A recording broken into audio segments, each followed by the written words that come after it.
Okay, yeah, my name is Tom Lucas. I'm in the Operations Research Department at the Naval Postgraduate School, and I teach a class in combat modeling.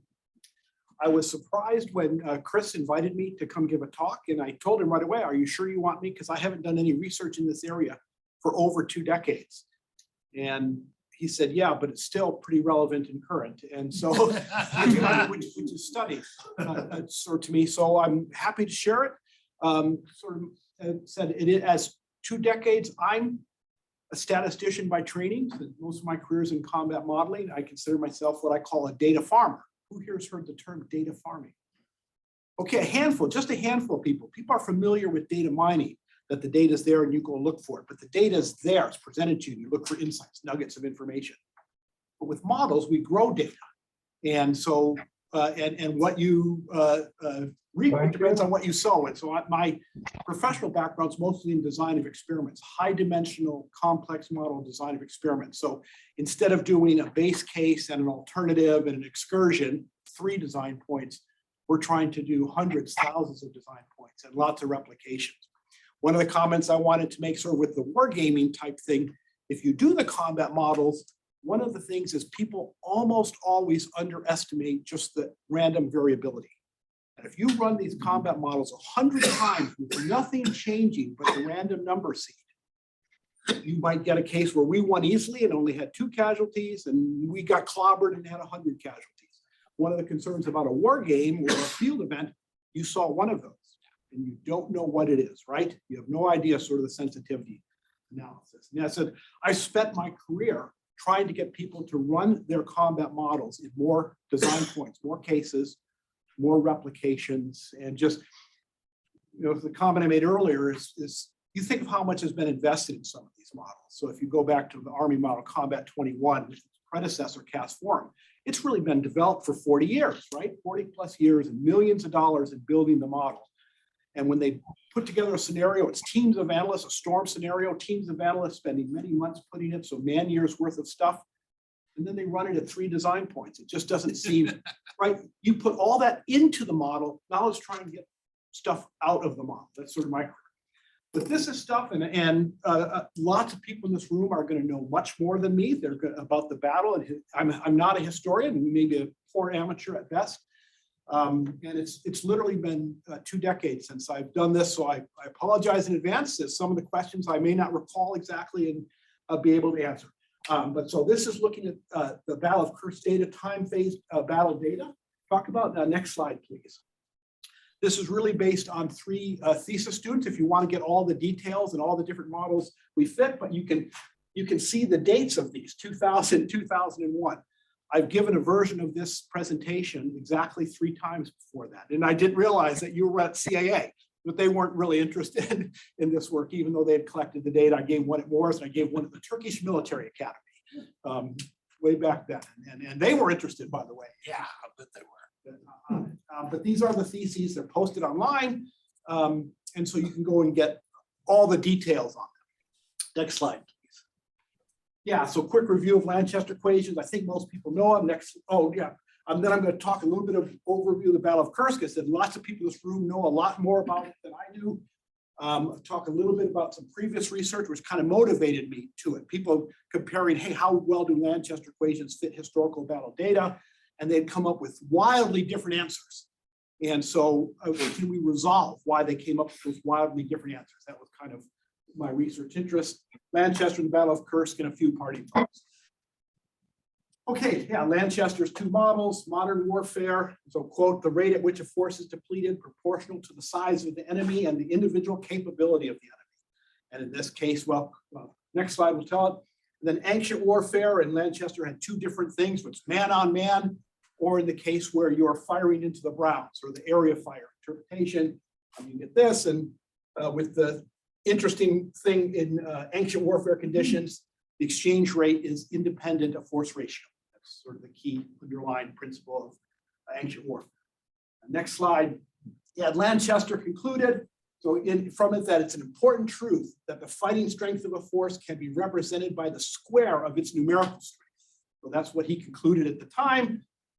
And yeah, sort of a mathematical explanation of things that were known, right? God's on the side of big battalions and lots of others things. One of the papers I really like, it's in that book, translated, the Warfare Analysis book, the 5 papers written by Ozipov. I don't know if everybody's familiar with it. He did a very similar work to what Lanchester did. And buried in it is the value that best, and so what he did better than Lanchester is he took his model and compared it to 38 data sets, historical data. Lanchester did almost none, right? He just looked at the battle plan for Trafalgar, but looked at it and he said the value that best fits the empirical data is 1.5. So that's interesting, right? I find that interesting. Next slide, please. So yeah, overview of the Battle of Kursk. Next slide. Yeah, so people are familiar with it. July 1943, the greatest tank battle in history, where the Germans try to do a pincer maneuver to cut off a Russian salient, meet at the city of Kursk. And the attack from the north got bogged down very, very quickly. They went maybe 10 miles. But the south, they made some advances. And so the Soviet counterattack at Prokhorovka, and which is sort of the very famous one-day tank battle. And the data that we got from Chris from CAA, I got it from CAA back around 2000, was on the southern front of it. Next slide, please. Yeah, so here's where the data came from, Center for Army Analysis. And this was the reason. The data were constructed to assess and improve combat model credibility. So that was the reason for it. And so we looked at Lanchester equations with it. Next slide, please. Yeah, so just a little, oops. Did you skip one? Yeah. Okay, yeah. Just kind of some of the summary data from it. From the data set is when we fit models, it had 15 days worth of data, but the first one was not much combat. So others and us have just fit to the 14 days of combat. But here you can see the Soviet casualties per day versus the German casualties per day. And you look for sort of patterns and trends, right? This was the Soviet counterattack in the Battle of Prokhorovka when the 5th Guard Army counterattacked. Germans early attacking, fortified, prepared defenses, taking higher casualties, and yeah, sort of steady. So those are the just the summary stats from the battle, the total casualties. Next slide. Yeah, cumulative personnel casualties. And this I think a couple of people made the comments, these are the losers, right? These are the people who lost this much to this many casualties. And so there's a quote from, Field Marshal Van Manstein. The last German offensive in the East ended in fiasco, even though the enemy suffered 4 times their losses. It's interesting, right? So break points and what determines outcomes. Next slide, please. Yeah, so daily, it's known as a tank battle, so daily on-hand tanks. But you can see the Soviets had a huge advantage, but when the battle ended, not quite as much of an advantage, right? But in many ways, you could argue, at least in terms of these numbers, Germans were doing reasonably well. Next slide. Yeah, total tank losses. So here's the very famous Battle of Prokhorovka. You read most books until I read this data set. I thought the Germans had lost 300 some tanks that day, right? That's what all the books say. But when you looked at it, I think it was actually 98 tanks versus 414, which is, just interesting. I think it was you, one of your books, who said it served both the German and Russian propaganda interests to say, the Germans lost 300 tanks. Germans never made that statement. Okay. So oddly enough, the story of 300 to 400 German tanks was entirely from Soviet propaganda, and I could go for a while as to why they developed that story. There's lots of reasons, including the political commissar being Khrushchev.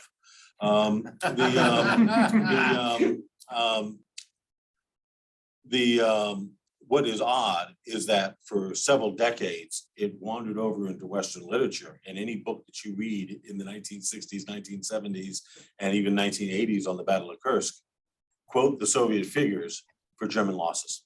Mm-hmm. And that's just bad history. But on the other hand, it's pretty common that people overcount what they killed. Well, yeah. In combat. So yeah.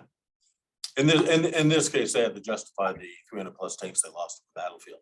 Exactly. And the only way they could justify it, because they got a phone call from Stalin that night. The only way they could justify it is claim that they killed as many German tanks or more German tanks than they had lost on the battlefield. So that became the official lie for the entire Voronezh Front, the command, Rotmistrov, the political commissar was Khrushchev, et cetera, who was actually on the Politburo at the time already. And so you know, so they had to maintain that story to protect the command from being fired or worse. How many people died in the firebombing of Dresden? Don't know, but I know it's been overestimated by certain people. The number 300,000, which was quoted for 50 years, the only source turns out to be Goebbels. Yeah. Couple of things to notice. First couple days in the battle, Germans suffered many more tank casualties than the Russians did, attacking sort of prepared defenses on it. One of the key things with Lanchester is that constant attrition rate coefficient, right? And we're going to see if we see that. And you can immediately tell just by looking at sort of the summary data. You don't see that sort of constant. Now, did you factor out the 120 Panther tanks that broke down?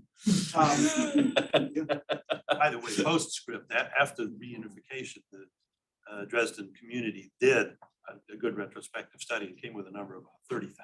That's the figure I was going to say, but Yeah, next slide. this one. If I was going to show one slide, this would be it. So we followed what Bracken did. He earlier did some work on the Battle of Ardennes. And one of the hard problems is if you have so many parameters and you have so few data, you know, you've got an overdetermined situation. And so what Bracken did, and he gave personnel, and so we fit models, and we did sensitivity analysis on the weights. We fit models where manpower is the total force strength, and otherwise sort of a combat power, which we used Bracken's numbers at least as a starting point. Personnel, APC, a tank is 20 times personnel, artillery 40 times.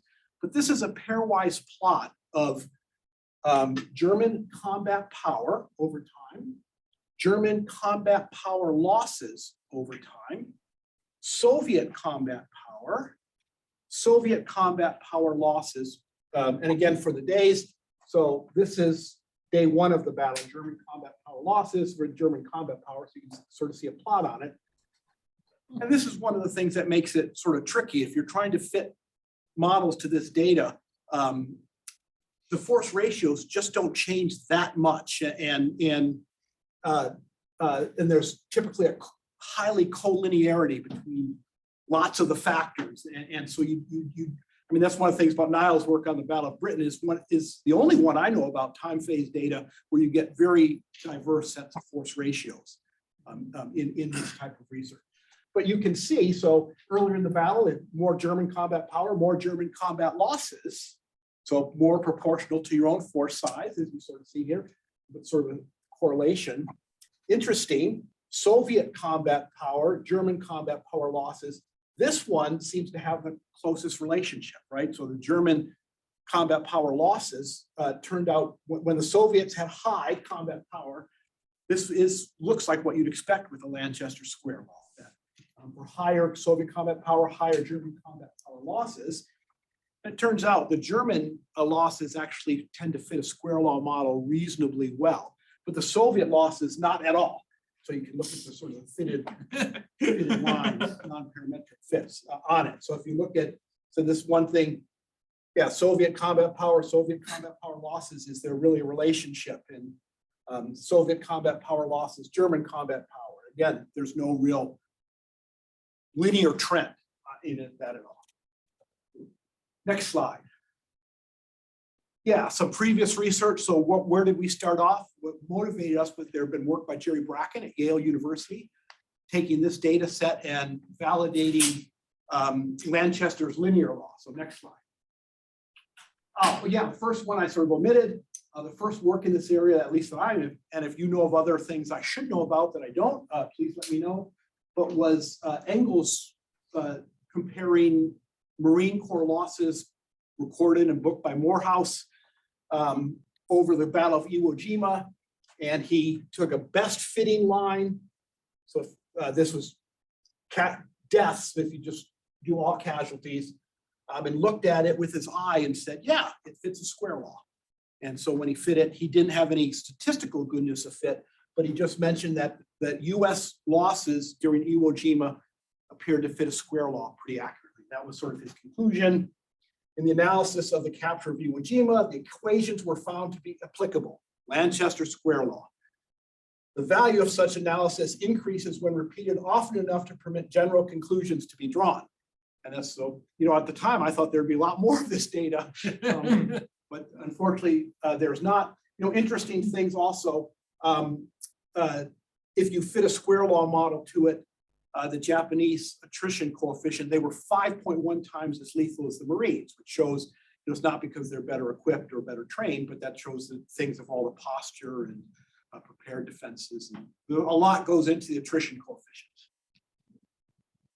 Next slide. Yeah, and I just had a thesis student. He came at the end of the day and said, my thesis topic fell through. I would love, can you have something in mind? And so with the conference in mind, I thought, can you put a statistical measure on what Engel did to give sort of a goodness of fit value to it? And so he fit it. There's the model Engel ended up fitting, and he didn't do quite what I wanted to in his measure of fit. He just did an R squared value for 4 sizes, in estimated versus on the actual, as opposed to focusing on the residual. So these are inflated compared to other numbers that you'll see. He did a nonlinear grid search, optimization grid search, and came up with slightly different numbers and slightly better R squared.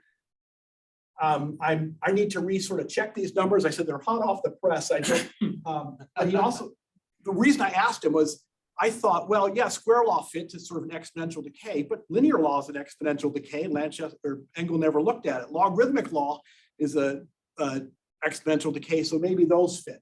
And he got fits that weren't quite as good, but he was having numerical problems doing it because they don't converge to 0. They just get closer and closer. So he said, I'm going to do it to 200. I think he could have done better, but I haven't had a chance to go back and redo it. It's interesting if you take Bracken's approach and say, what attrition coefficients give us the best possible fit for this data?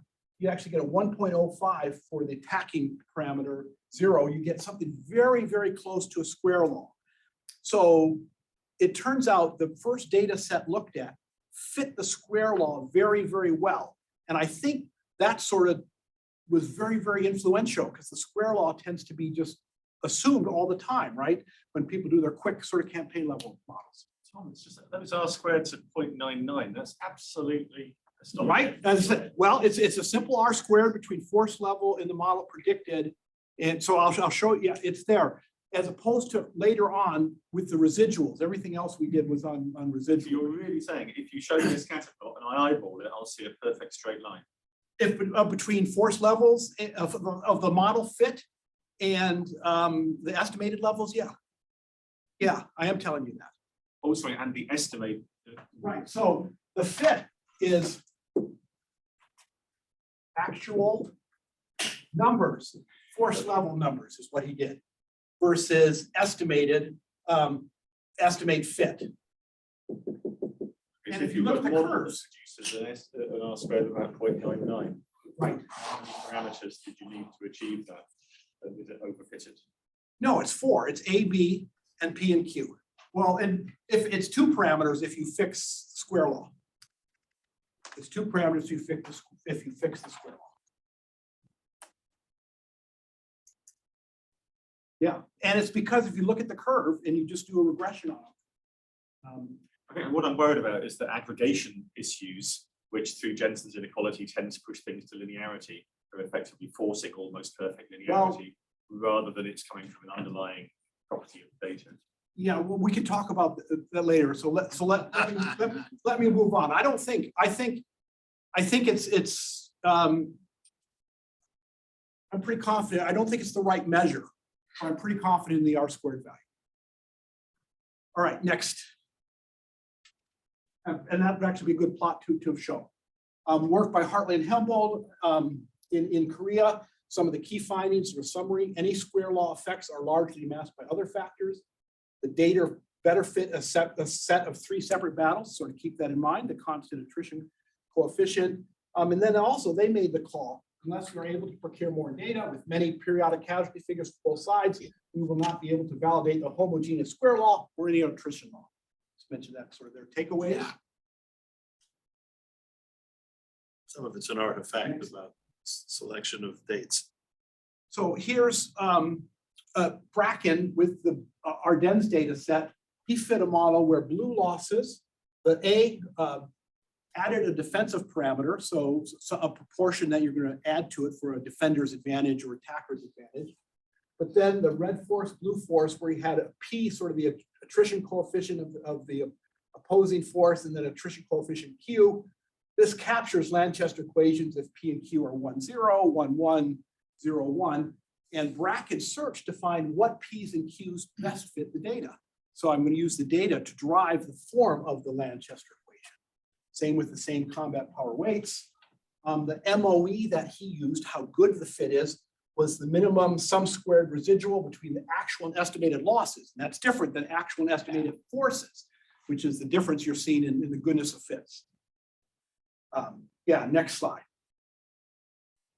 And he fit 4 different models. So do I add support manpower into it? Do I have the defensive model parameter? And here's the results. These are the optimum values that he found for his D values and his P and Q. And the way he did his search is he did just a grid search. So I have these 5 parameters. I'm going to go through this area and just brute force calculate all these areas on it. So you look at this and you jump out, Lanchester linear, right? They're all pretty close to 1, 1. Next slide, please. Fricker came along and said, I'm going to add in the air sortie data. And rather than do a grid search, and one of the things Bracken hadn't noticed was when you search an area and your optimum is on the boundary, that means you should extend the boundary, right? And so if you just look in one area, you're going to miss. You're going to miss what you see. Fricker took the same model, took logarithmic of logs of these, and then just used linear regression to solve and find the coefficients that minimize the sum of square residuals, the best linear fit to the logarithmic transformation, which isn't necessarily going to be the best fit back in the original data set, which is important to notice. He used the whole battle data, reformatted the data, and added air sorties. But now he has an unconstrained P and Q. He's not looking in a window. Next slide. And here's what Fricker found. These are his P, attacking exponential parameter for attacking forces, exponential parameter for the defending forces. And they're not reasonable, right? They're not reasonable. It's like a super logarithmic law that my losses only depend on my force size and with a huge exponent. So these, I mean, this is kind of what got me interested in it. These don't make sense. Next slide. And there's a couple other efforts. There's a guy named Wiper and other people who've used a Bayesian analysis to fit the data, but they used a very sharp prior. And so their posterior mode was almost exactly their prior, and which, you know, someone who does Bayesian analysis, that suggests the likelihood is very flat, right? So on it. A student of Bracken's at Yale also took the Ardennes, the methods of Bracken and applied them to the Kursk data. And he came up with these P's and Q's. And these are numbers we expect to be close to 1, maybe less than 1 in it for the exponent parameters. And so again, he fit 2 different ways, and these are unreasonable. Next slide. Yeah, and so we just plotted. These were all the P's and Q's. And if I added Wiper, because his prior was 1/2, 1/2, you'd end up with some other Wiper numbers in there.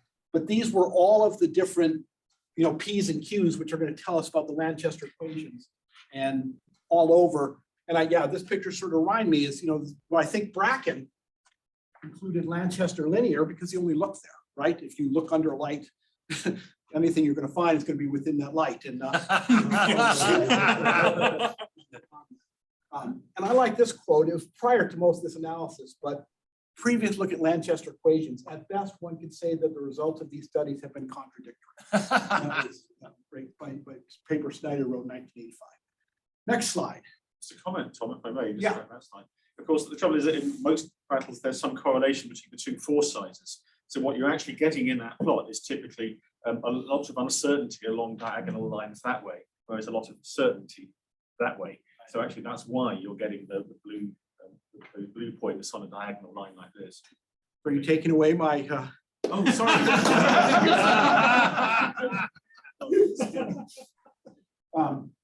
Yeah, so we'll talk about our efforts on fitting Lanchester and the Battle of Kursk. And so, and I don't, it's a long, long time. And I said that the fellow Turker Turkes, can't remember what country he was from. Turkey. Oh, yeah. No, I'm just kidding. It's sad. We used to get Turkish officers and they were great. But after the coup attempt in Turkey, they called all our officers home. It's really, really sad. Several of them actually stayed for asylum. But the sort of the basic Lanchester model, so some of these are fit to manpower, some to combat power, and other things. Some are fit using regression, others with, where we did some fancy trim squares to discount residuals and other things. So if you look at his paper, there are like 40 or 50 different model fits. And I don't remember all the reasoning between all of them now, but if you look at just doing Lanchester linear law on it, here's the R squared you get with the residuals being the method, the sum of comparing the residuals, what you actually got, and what you would have predicted the losses to be with Lanchester, not forces, but the residual. And so Lanchester linear gets a 0.13. That's not very good, right?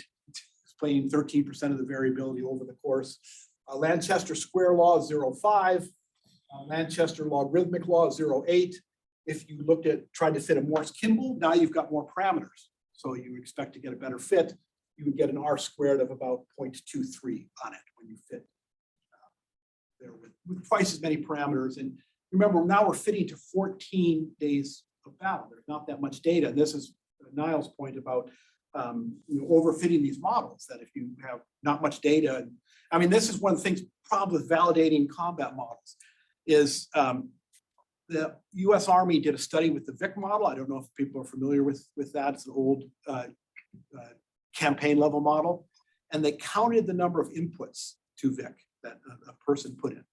I just love to get estimates of people, what they think, how many inputs there were to the Vic model. This is written by a guy named Sager around 2000. So this is a campaign level model. How many numbers went into one run of that campaign level model? Anybody have any guesses? No, well, 3 they might have varied, but how many numbers went in and were fixed? Yeah, so they might have only varied 3, but how many inputs were there? All the PKs and resupply rates and force levels and terrain things. 200,000. Over 100,000. Yeah, was the number that they gave. That's a lot, right? And so if you're trying to validate a model with 100,000 inputs to 3 data points, no, I'm serious. It's a real problem. It's a real problem, overfitting type thing, that you've got so many degrees of freedom. So after the fact, oh yeah, I've got 1,000 parameters I can play with. I can recreate a battle after the fact. That's very different. It's very, very different. But so, yeah, so none of the basic Lanchester models fit the Battle of Kursk data very well. It's a collinearity is a very, very serious issue when you're trying to estimate these parameters. Next slide. Yeah, so basic Lanchester model. So with D, so here fitting, and these are slightly different, and I'm not quite sure. I think these were with the D parameter. Earlier they didn't have the D parameter, but here again are Bracken's weights, and these are the optimum P and Q. So the best fitting attrition coefficients again are unbelievable. That like a super square law was the best fitting one. And the optimum fit had 0.238 R squared. So you're explaining less than a quarter of the variability in this data. If you don't like the combat weights, the combat power, yeah, that's a good thing. You could fit them just to manpower and you get, broadly equivalent sort of fits. Next slide. Yeah, and so if you look over a time, so logarithmically transformed data, then you fit it and back done. Here's the best fitting Lanchester equations. And this is one of the things that makes it hard when you got, if I raise P, then if I reduce the parameters kind of train, you get what Niall's talked about, these long contours of sort of equivalent fits where I can offset one variable by another variable in it, and these sort of collinearity problems. But this is what you sort of see. Here's the fitted versus real German losses for robust least squares, trimmed squares, I think is what we did on it. And so the Germans actually didn't track reasonably well, but there are certain patterns in it. Like if you look here, the fitted Soviet losses are much higher toward the end of the battle than the actual losses, and the Soviet losses didn't fit nearly as well. So this was what you get for the best fitting model. Again, not believable. Next slide. Yeah, so if you just did the weights, so instead of brackets weights, what if we tried other weights, did some other sensitivity analysis on that? Broadly, we came up with very similar answers. We couldn't get a better fitting model by looking at different weights. Next slide.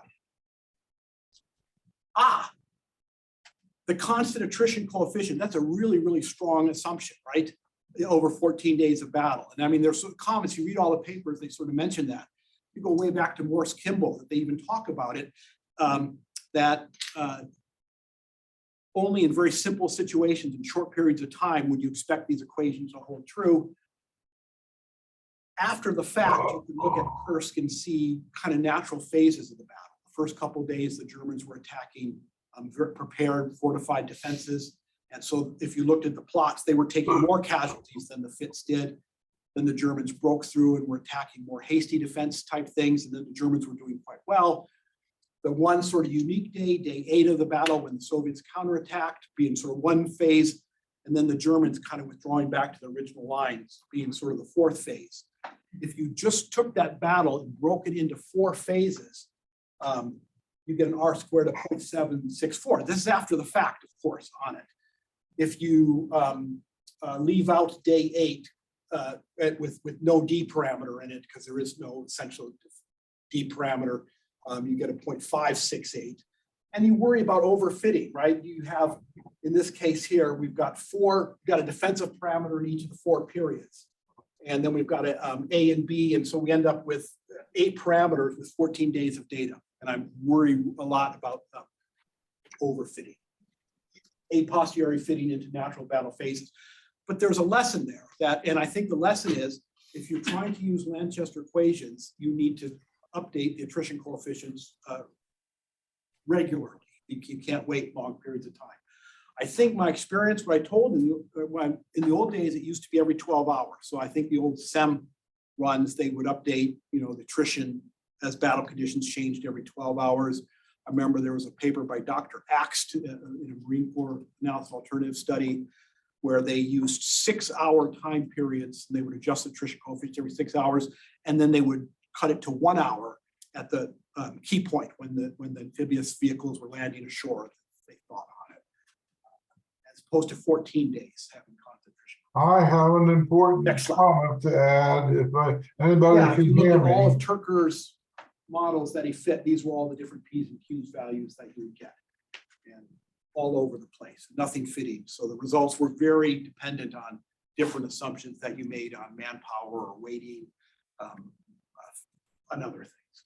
You have a comment from Bob there? Yeah, Bob will know this data much, much better than I do. All right. One of my comments is on Engel's Iwo Jima study. Joe Engel, in a sense, was lucky. He chose the end of the combat to be the day the island was we've got declared some sort of speaking issue secure. in this room that we haven't figured out yet. However, a couple of days after that, the Japanese attacked into Hopefully about a corrected by regimental 1400, because that's size when David fort. Patrick is doing his presentation. And if you include that force and adjust Yeah, the next slide. time that the combat ended accordingly, the penny of Eagles fit kind of goes away.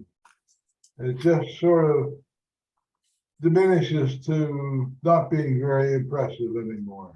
Try and understand sort of the data better. Wanted to sort of get a response surface. If I change the P and Q and then given a PQ, find the optimal A, B, D. So you've reduced it to a 3-parameter problem and sort of get a response of sort of the cursed surface. This is sort of a goodness of fit. I think the stuff we did later with R squared is a better measure to show, but here we were following Bracken and getting sort of sum of squared residuals. But you can think of these as all ISO goodness of fit lines, that all of these lines were about the same. So in this data, the optimum fit was right about here.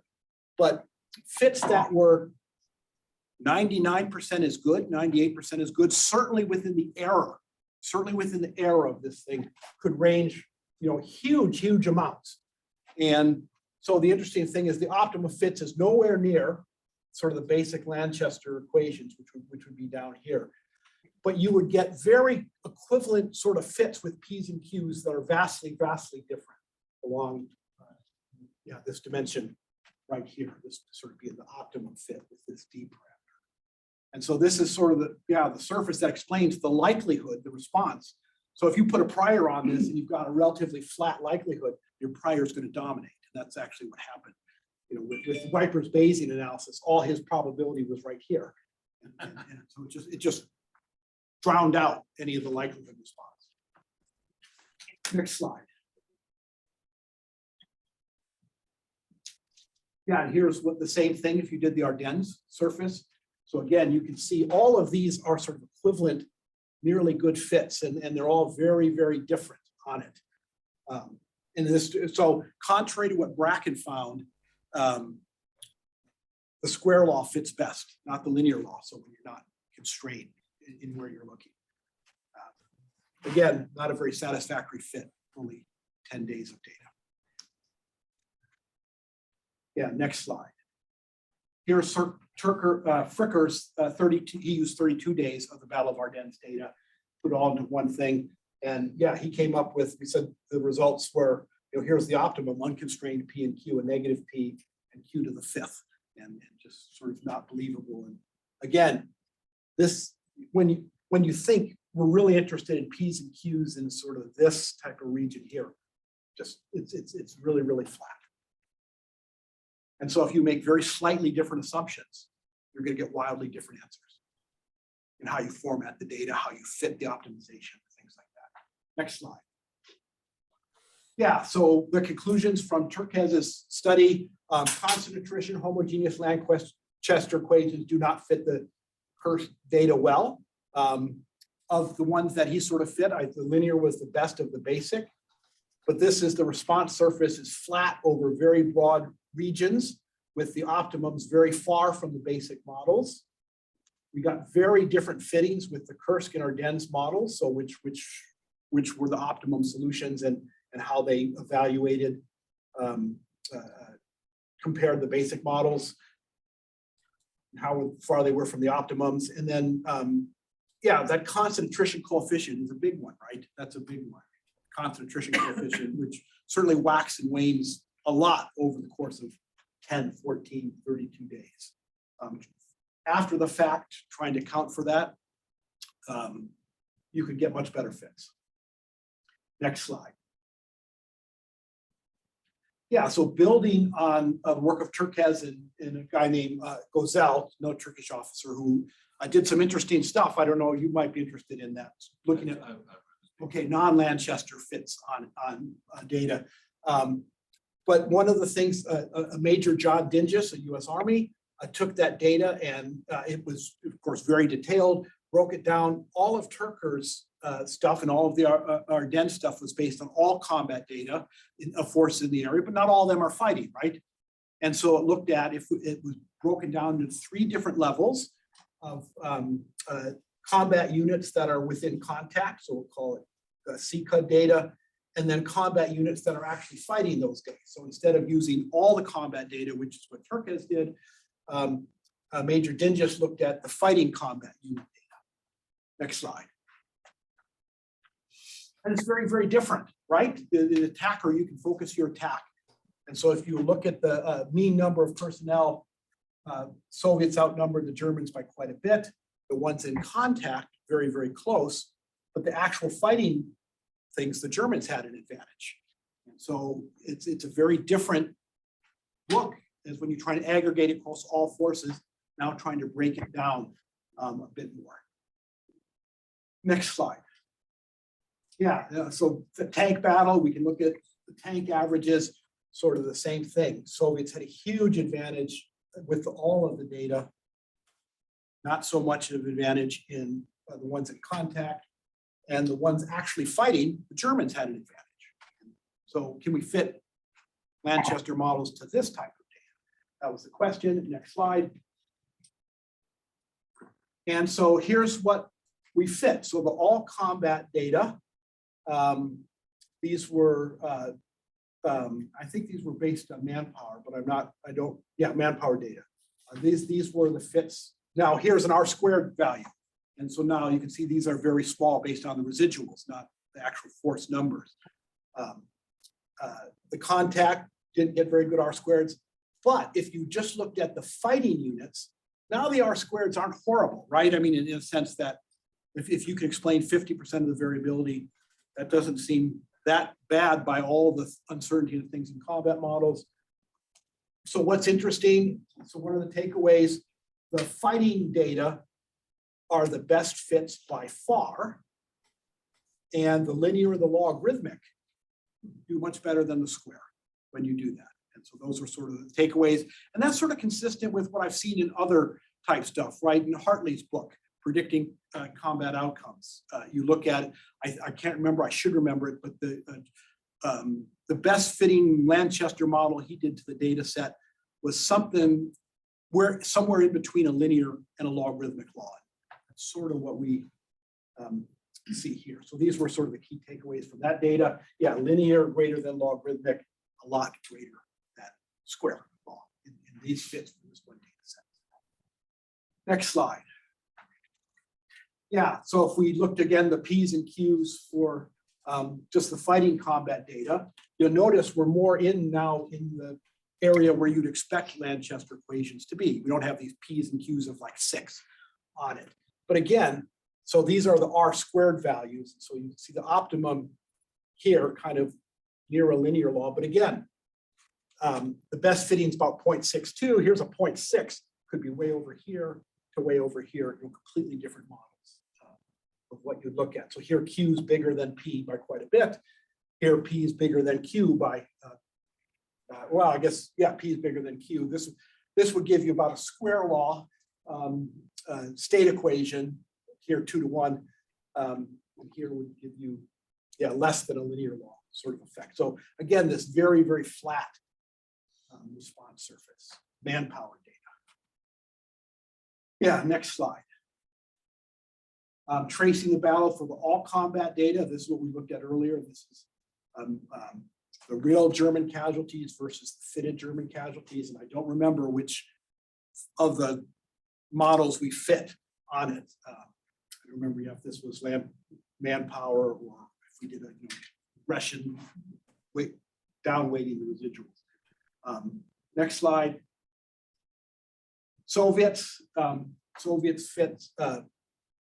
fitted Soviet. So it's the first 2 days when they're in good defense, they had less casualties than you would expect. Of course, here's the one outline, right? When the famous battle at Prokhorovka, that just doesn't fit the data very well. Next slide. Yeah, now here's if you use fighting combat unit data. Here's the pattern you see. And the real German casualties, so if you only use the people who are actually fighting, are much higher than the fitted, which is interesting, right? And so there's clear patterns in the data. So that sort of constant attrition coefficient just doesn't match the data. Yeah, and then you can see sort of the casualties are really, they're trending down. 2609. The battle intensity sort of wanes. Next slide. Yeah, and again, here's the Russians for the fighting No, you data. can't. So you I'm can see you busy. get much Bye. better fits than the one where we did the all comment on it. It actually picks out that counteroffensive reasonably well. All right, next slide. Yeah, so breaking the battle into phases. So this was sort of comment. I just added this to it, the presentation recently. But if you fit just the means of the 4 phases, you get an R² values of between 0.73 and 0.74 for all the basic Lanchester laws. On all the combat data, if you break it down into the phases, worried about overfitting big time, but saying that each of these phases are distinct. They need their own. We used a defensive parameters as A's and B's for them. But if you did the FCUD data, yeah, you get 8.36 to 8.6. That's what you get by adding Lanchester to just the 4 model periods. You get a 0.796 on if you just take the averages of those 4 model periods. So yeah, so if you're a campaign level modeler using campaign level type of attrition methods, yeah, it's kind of a duh, but you know, as the battle changes, you need to be adjusting them. Next slide. Yeah, so this is what we concluded 20 some years ago. Much better fits were obtained with the fighting data, the force that are actually fighting. We found no sort of conclusive differentiation, though, and I think other people found this also. Linear tend to fit better than logarithmic than the square for the Kursk data set. Much more, yes, battles, things are changing over time. So knowing this phases of the battle, you know, we made sort of the comment, or I think it's our last comment in the paper, was the failure to find a good fitting Lanchester model suggests that it may be beneficial to look for new ways to model highly aggregated attrition. I don't know if people have been working on that. At least I don't see that much of it. Is there a better meta model? Because, you know, I don't think anybody believes Lanchester equations capture the dynamics of warfare exactly. You know, you can come with, to do it, you sort of the area fire or the ships of the line, meeting tank engagements type things, the assumptions, it's very hard to come up with situations more than small units over short periods of time. Sort of you can think would fit those sort of those bottom line assumptions. Yeah, next slide. Yeah, so a few parting thoughts, and I added a couple of slides just at the end of this presentation on it. So yeah, next slide.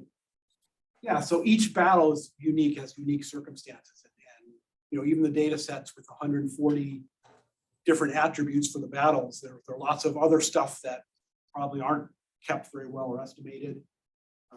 It's asking a lot if you try to attempt to model something like combat attrition with all the things that affect it, you know, time and space, morale, leadership, with something like simple Lanchester equations. It's asking a lot. Yeah, just a picture I just added a little bit ago. If you look at the, this is the Soviet lethality condition. So if you took each of the battle days and then you get a perfect fit, what was the attrition coefficient for that day for the Soviets? This is the lethality attrition that coefficient. This is for the Germans. Notice how lethal the Germans were on day 8. But they're not constant, right? They're not constant. You can actually, the regression line, you reject the hypothesis at classic P value levels that the attrition coefficients are constant. You can see them tend to go down over time. Yeah, it's hard to believe, right? The Germans lost this battle. That's how much more lethal they were than the Russians. And matter of fact, the ratio of attrition coefficients is very close to what Dupuy found in his book, sort of like 3 to 4 to 1, sort of the effectiveness killing.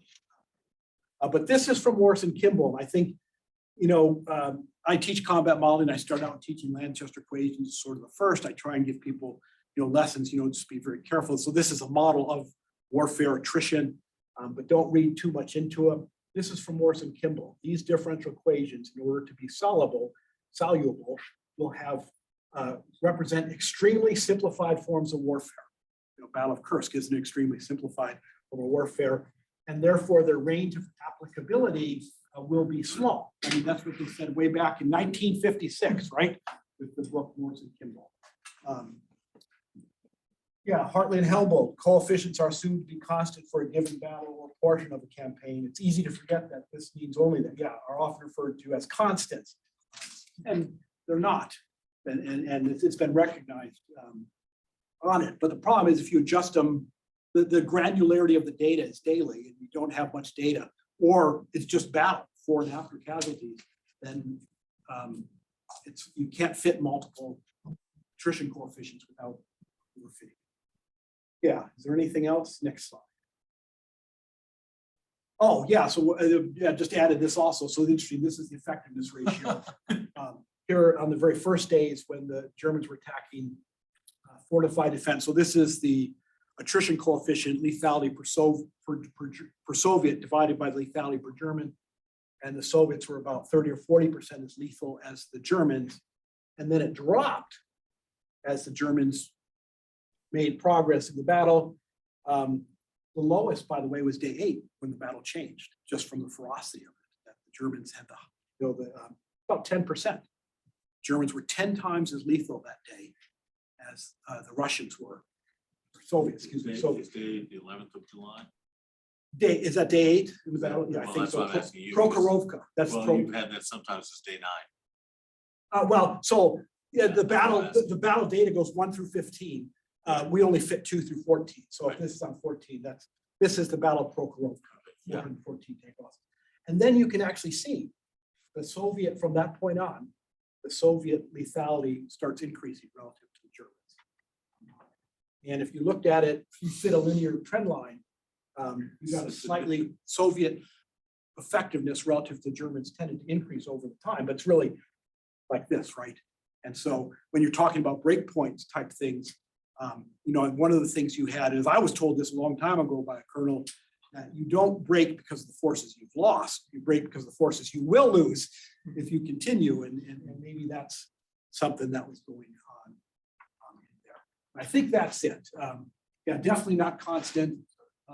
Yeah, so if you want a lot more details on these, most of what I've talked about are in these 2 theses, and you can look at the dates, right? 2000, 2001, and then just some new stuff that came out from Matt Steinfeld, trying to put a statistical measure and compare Engel's data. These theses will have a lot more details. I would like to make a comment. So questions, comments. I was viewing this kind of as an opportunity. As I said, it's literally been 20 years since I've been doing this sort of data, but I love it as sort of a statistician and someone who lives in a modeling world. It's nice to be able to, anchor. Few How words can I talk make about a the word comment? validating models. I don't like the word validate. Look up a dictionary. How well does it compare to real world data? And I think if you take any force on force model, it's almost impossible to do. There's so many parameters. I would like to make a comment. After the fact, fit it on it. So I tell my students, I use the word assess. And you don't validate. How can I models, make you a validate comment? uses of models. So if I use a model to try and help me think of something I otherwise wouldn't have. So I put in a campaign plan and I ran out of logistics. Well, would that have really happened? I don't know. I had all sorts of assumptions on the usage rates of these things that I don't know in time. But if it makes me think of something I wouldn't have otherwise thought of, that's a good use of a campaign model. Yeah, on it. And it also helps you. Wayne Hughes used to say the best thing about models is they help organize a discussion and debate. You can use them to formalize talking rather than a bunch of anecdotes on it, which I think is good. I think of combat models using not predicting outcomes, but maybe showing plausible possibilities. And so like if you put in a combat model for a CO and it says, hey, you could get wiped out, you would then have to look at it and say, is that really plausible? Or did the model have some assumptions, situations that I don't believe? So yeah, just sort of my philosophy. But I would love it. So I sort of thought, as I told Chris way back time, it's been a long time. I'm not sure what I have to offer this group, but I would love sort of feedback in comments on it. Yeah. I just had a quick question. The slide before this. I have some comments to make. This ratios, was that the aggregated and not the forces in contact or the forces in action? I think this was all combat unit data, right? And actually, I should probably have drawn that for the other one, right? I'd just be curious to see if. I would like to make Yeah, a no, of course, comment. yes. And almost for sure there would be, right? Almost for sure there would be.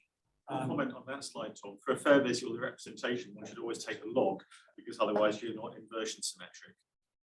If you were to take German over Soviet, you get a different message. Whereas if you take the log of it, then you'll get a reasonable representation of it'll be symmetric as between an exchange of German and Soviet. Yeah, let's talk. I would about- like to I'm make kind of a a natural comment. units sort of person. Yeah, I know, but as I say, then there's some answer. Right, but everyone knows how to interpret this, right? Yeah, but the danger is that what they're interpreting is artifact, right? Well, maybe. Thank you for a very, very interesting presentation. I have a couple of questions. One was asked there, and I think that also fuels my interest in the next question.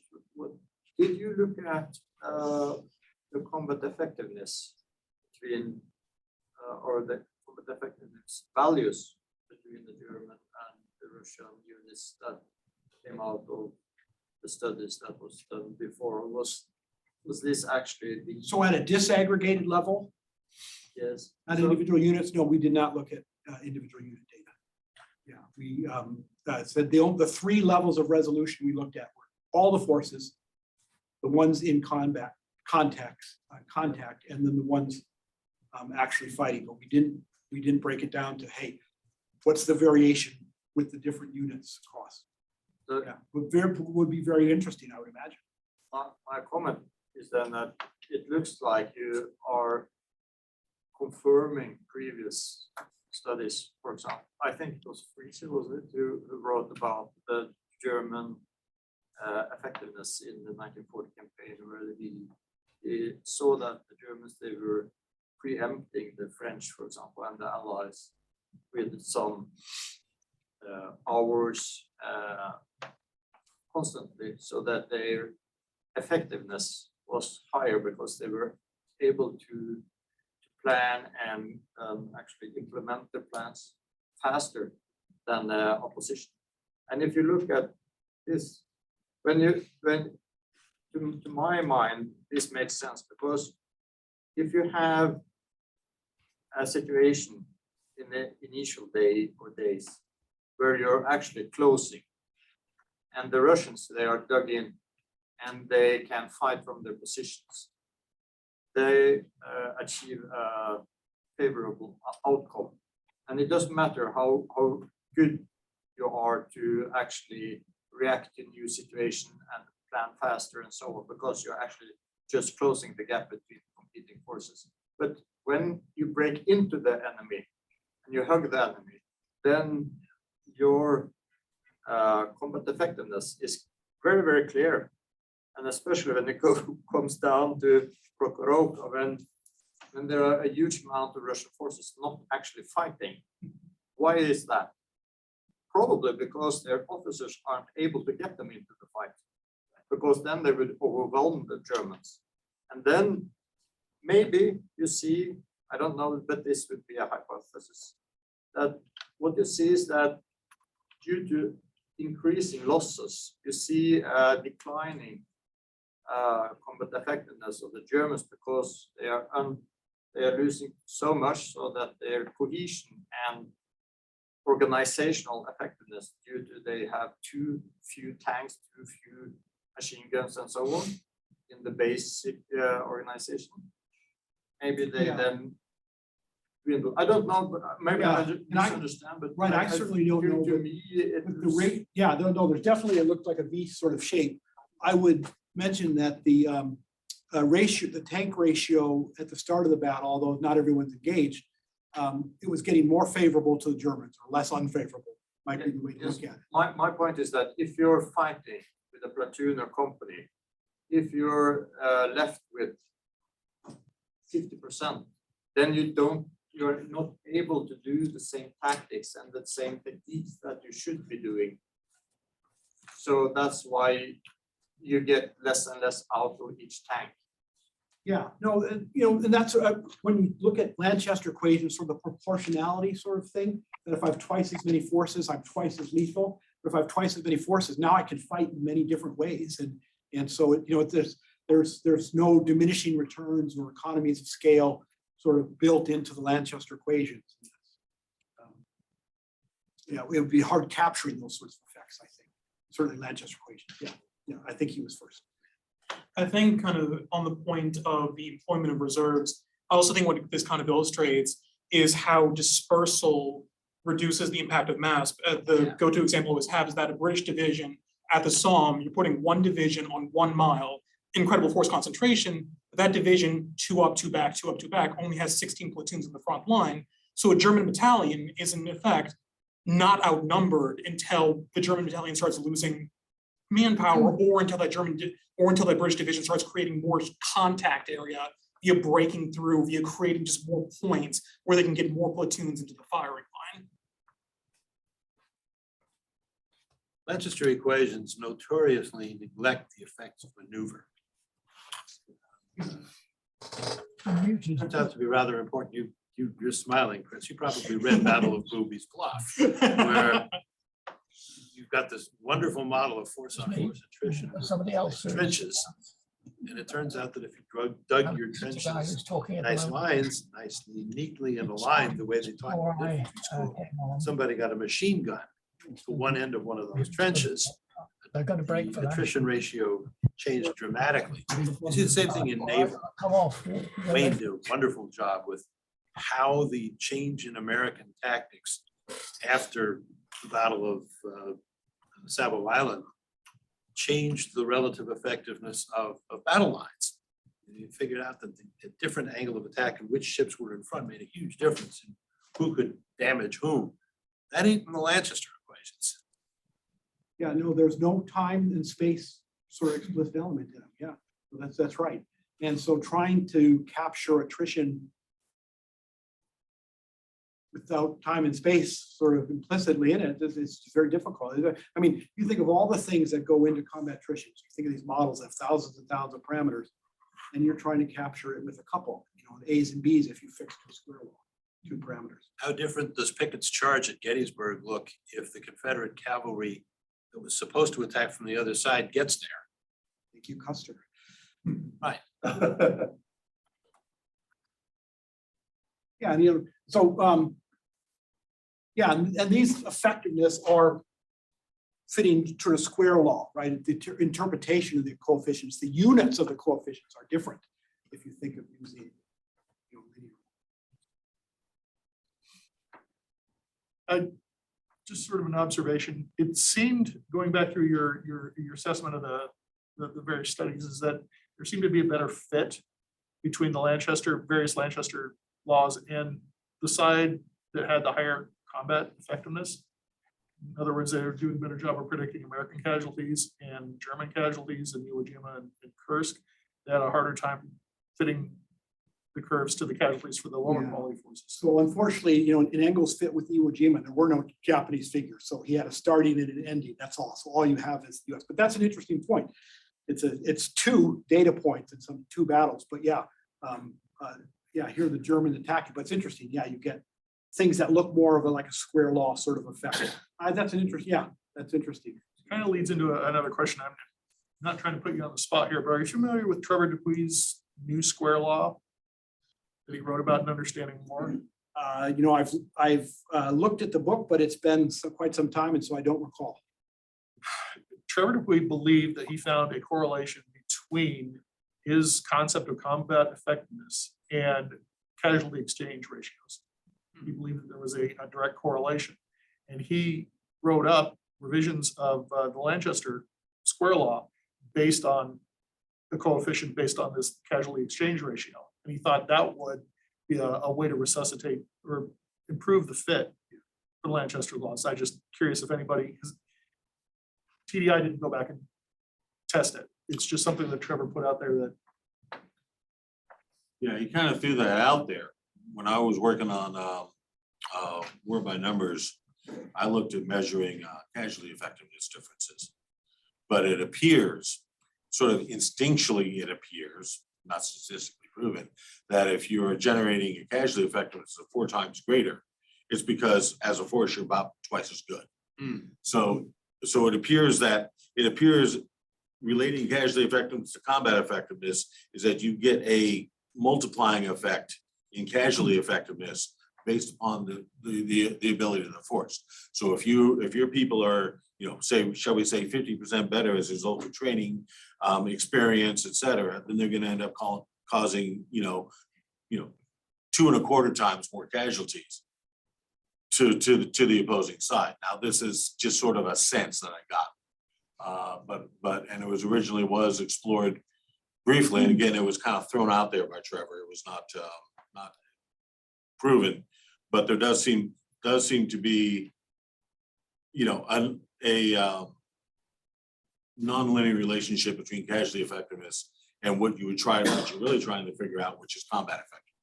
How good a force So it's is. the opposite. Lanchester is the square of numbers. Right. As opposed to square of ability. Now, from a modeling point of view, what that would mean is if I rated a force in a combat model as twice as good, then it would be causing 4 times the casualties to the other side. And so, from a war game design or combat modeling perspective, that might be something to hang on. But again, nothing's been proven. We've never gone back through and clearly established that. Did anybody ever run any numbers on Okinawa like the ones on Iwo Jima? If they have, I haven't seen any analysis of. We actually went to do the work Steinfeld did. We went and got Morehouse's book. I don't know if you've seen it, where the actual numbers came from Engel on it to fit that. And I think there are only like 4 copies of it. And we got it at Marine Corps Library, and they didn't want to give it up. But they did. They sent it, and we copied it and sent it right back. And there is another work by an Army Lieutenant Colonel, I'm blanking on his name, like Stams, I think, where he didn't believe Engel's data. I mean, that's always an interesting thing, that he thought he fit the model, very similar results to Engel, so I didn't do it here. But the forces didn't come in quite as suddenly, and a little bit more spreading out. And so he based that on his experience on having done sorts of things, thought that the numbers just didn't make sense to him on the reinforcements. Okinawa is strange because there's a tipping point. At the beginning, the civilians were all believing the Japanese, if the Americans catch you, they're going to kill you and rape you and do all kinds of horrible things to you. The civilians were a very effective fighting force. Eventually, word got around that if the Americans capture you, what they will do is feed you. They were the only people on the island who had any food. There was this big tipping point in who fought. Well, that's why I would add that to your list of, perceptive, how you'll be treated if you surrender. Yeah. That is a big thing on how you're will to fight.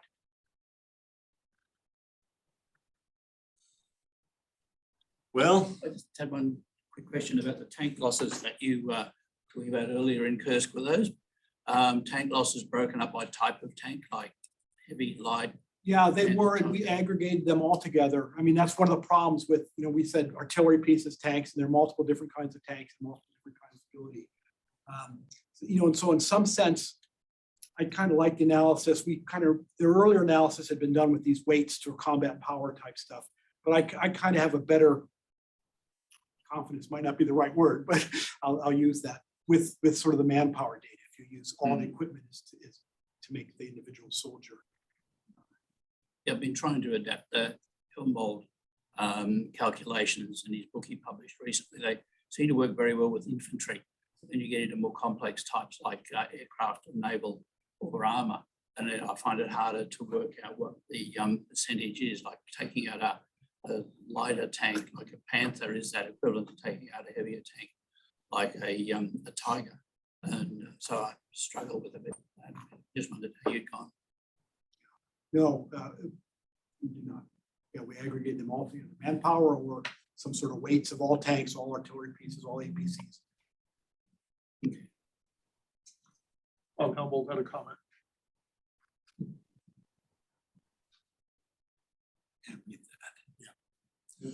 all right, well, let's break. Thank you for the presentation, and